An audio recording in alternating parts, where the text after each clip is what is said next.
నమస్తే, welcome to 99 TV. RSS కొత్త ఎత్తుగడతోటి దేశ రాజకీయాల్లో చక్రం తిప్పబోతోంది. ఒక 10 ఏళ్ల ముందర విజన్ డాక్యుమెంట్ తయారు చేసుకుంది.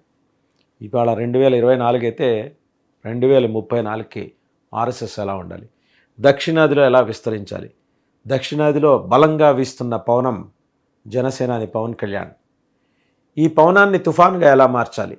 ఆల్రెడీ మహారాష్ట్ర ఎన్నికల్లో ఏ సిర్ఫ్ పవన్ ఏ అంతి అని చెప్పేసి ఒక స్లోగన్ ఇచ్చారు.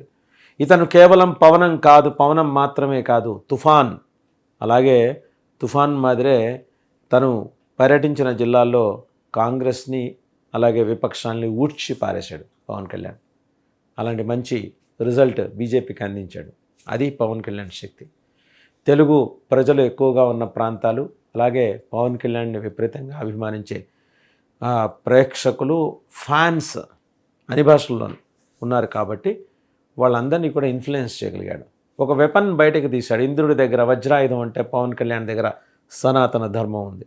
ఆ సనాతన ధర్మం అనే వెపన్ని యూజ్ చేసి అతను ఎలా హిందూ ఓట్స్ని పోలరైజ్ చేసి గ్యాన్నర్ చేసి బీజేపీకి సపోర్ట్గా నిలబడ్డారో, ఒక దీపస్తంభంలాగా ఎలా నిలబడ్డాడో గమనించింది RSS. So RSS top brass అంతా ఒక సమావేశం పెట్టుకున్నారు నాగ్పూర్లో.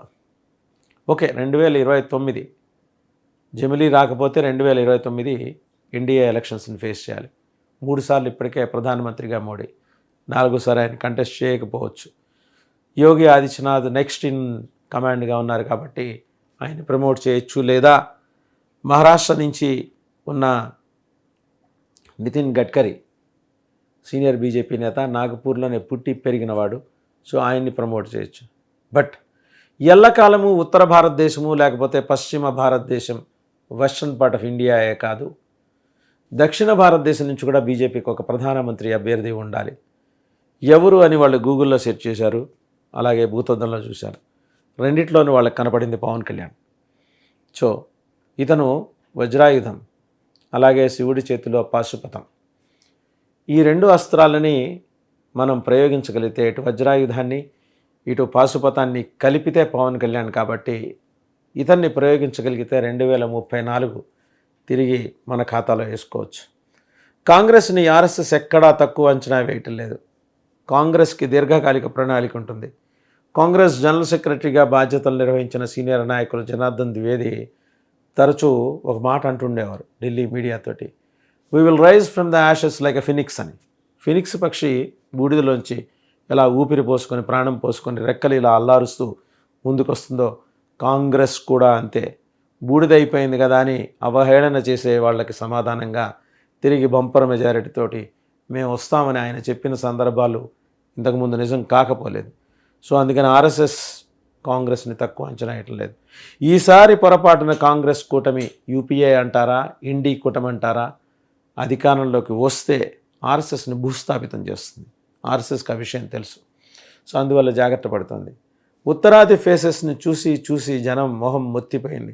దక్షిణాది నుంచి ఒక చాకు లాంటి కుర్రాడు పవన్ కళ్యాణ్, వాళ్ళతో పోలిస్తే కుర్రాడే పవన్ కళ్యాణ్ ప్రధానమంత్రి అభ్యర్థిగా తెర మీదకు వస్తే ఎలా ఉంటుందనే ఆలోచన ఆర్ఎస్ఎస్ చేసింది. మోహన్ భగవత్ ఆర్ఎస్ఎస్ చీఫ్, అలాగే ఆయన నెక్స్ట్ ఇన్ కమాండ్ చాలామంది ఉంటారు, ఒక 7-8 మంది డిఫరెంట్ వింగ్స్ని హ్యాండిల్ చేస్తుంటారు. వాళ్ళంతా డిస్క్రీట్ ఆపరేషన్స్, అందరూ బయటకు వచ్చి తెర ముందు కనపడరు, ఫీల్డ్ ఆపరేషన్స్లో దిట్టలు. సో వీళ్ళందరూ ఇంక్లూడింగ్ రామ్ మాధవ్తో సహా సమావేశమైనప్పుడు వాళ్ళ నుంచి వచ్చింది ఏంటంటే, దక్షిణాది నుంచి మనకు ఒక ప్రధానమంత్రి అభ్యర్థి ఉండాలి, ఆయన పవన్ కళ్యాణ్. ఎందుకో చెప్పారు, ఎలా చేస్తే బాగుంటుందో చెప్పారు, ఎలా అడుగులేస్తే ఆయన ప్రధానమంత్రి అభ్యర్థిగా ఎమర్జ్ కాగల్లో చెప్పారు.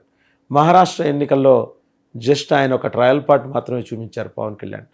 పూర్తి సినిమా చూపించాలంటే 2034కి ఆయన ప్రధాని అభ్యర్థిగా రెడీ అవ్వాలి అని చెప్పేసి.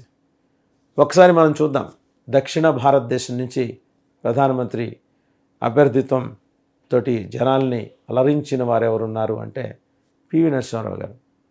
దేవేగౌడ ఉన్నారు కదా అని చాలామంది అనొచ్చు. దేవేగౌడ గారి వ్యవధి చాలా తక్కువ. ఆయన అనుకోకుండాను, ఆయనకి తెలియకుండాను ప్రధానమంత్రి అయిపోయారు. బట్ పర్ఫార్మింగ్ ప్రైమ్ మినిస్టర్గా పివి నరసింహారావు గారు సరళీకృత ఆర్థిక విధానాల్ని ప్రవేశపెట్టడంలోనూ అవి సఫలీకృతం కావటంలోనూ ఆయన రోల్ కమెండబుల్ రోల్ అయింది. అండ్ అన్పార్లర్ లీడర్గా ఆయన ఎలా ఎదిగారు, దేశాన్ని ప్రపంచాన్ని ఎలా ఆకర్షించారు.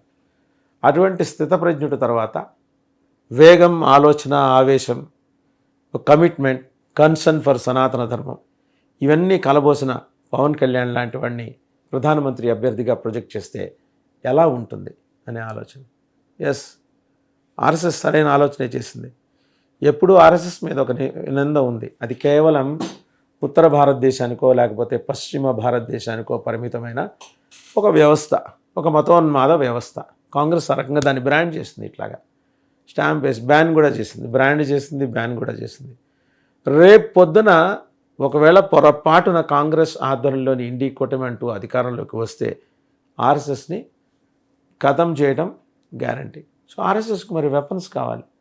ఎప్పుడూ ఒకే ఆయుధంతో యుద్ధం చేస్తామా? యుద్ధానికి యోధులు మారాలి, అలాగే వాడే ఆయుధాలు మారాలి.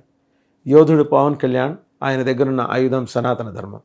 ఇది నచ్చింది మోహన్ భగవత్కి, ఇది నచ్చింది ఆర్ఎస్ఎస్ ఎంటైర్ కార్యవర్గానికి. సో అతన్ని తయారు చేసుకున్నాం. ఆయన పార్టీ జనసేన ఉండనియండి. దేవేగౌడ ఒక పార్టీ పెట్టుకుని ఆ పార్టీ తరఫునే ఆ పార్టీ నుంచి ఎలక్ట్ అయ్యే ప్రధానమంత్రి కాలేదా? ఆయన జనసేనే ఉంటారు. But BJP back and support ఇస్తుంది. బీజేపీకి వచ్చే లాభాలేంటి? బీజేపీ ఆర్ఎస్ఎస్ యొక్క రాజకీయ విభాగం. ఏదైనా రాజకీయ ప్రయోజనం ఉంటేనే బీజేపీ అడుగు ముందుకేస్తుంది. 2029 లేకపోతే జమిలీ వరకు, జమిలీ 27లో వస్తే 27 వరకు బీజేపీకి ఇబ్బంది లేదు. జమిలీ వస్తే యోగి ఆదిత్యనాథ్, ప్రధానమంత్రి మోదీ రాష్ట్రపతి రేసులోకి వెళ్ళిపోతారు, యోగి ఆదిత్యనాథ్ ప్రైమ్ మినిస్టర్ అవుతారు. బట్ 2034 కూడా మేము ఉత్తరాది వాళ్ళనే చూడాలా సీఎంగా? ఈ ప్రశ్న వచ్చింది దక్షిణ భారతదేశం నుంచి. బీజేపీ ఆశలు, ఆకాంక్షలు, అలాగే బీజేపీ సనాతన ధర్మం పట్ల తీసుకున్న నిర్ణయం, సనాతన ధర్మ సారథులకు ఇస్తున్న ప్రాధాన్యం, ఇవన్నీ కూడా ఇక్కడ వాళ్ళు చూస్తున్నారు. ఇక్కడి నుంచి ఒక ప్రధానమంత్రి అభ్యర్థి ఉండాలి. ఆయన ఎవరై ఉండాలి? పవన్ కళ్యాణ్ అయి ఉండాలి. దిస్ ఈజ్ వాట్ అంటే అంత క్లియర్గా ఆర్ఎస్ఎస్ ఒక ప్రణాళిక, ఒక 10 ఏళ్ల ప్రణాళిక. బాబు గారిది విజన్ 2020 ఎలా ఉందో ఆర్ఎస్ఎస్కి ఒక ప్రణాళిక ఉంటుంది. ప్రతిదీ కూడా చాలా స్పష్టంగా అడుగులేస్తూ ముందుకెళ్తారు. ఇవాళ రేపో హెడ్ క్వార్టర్స్ నుంచి పవన్ కళ్యాణ్కి పిలుపు వస్తుంది. ఆర్ఎస్ఎస్ హెడ్ క్వార్టర్స్ నుంచి నేరుగా మోహన్ భగవత్ అలాగే ఆయన బృందంతో, ముందర ఆయనతోటి తర్వాత ఆయన బృందంతో మాట్లాడతారు. కార్యాచరణ రూపొందించడానికి రామ్ మాధవ్ లాంటి నిష్ణాతులు, సిద్ధాస్తులు అక్కడ ఉన్నారు. అలాంటి వాళ్ళు చాలామంది ఉన్నారు. సో వాళ్ళు they will frame a work, ఒక డ్రాఫ్ట్ని తయారు చేస్తారు. వర్క్ ఎలా ఉండాలనేది దాంట్లో పొందుపరుచుకుంటూ వస్తారు. ఆ కార్యాచరణ తోటి సేనాని తన దగ్గరున్న సనాతన ధర్మం అనే వజ్రాయుధాన్ని తీసుకొని, ఒక పాశుపతాన్ని తీసుకొని దేశాన్ని నడిపించడానికి ముందుకు రాబోతున్నాడు. All the best Pawan Kalyan గారు.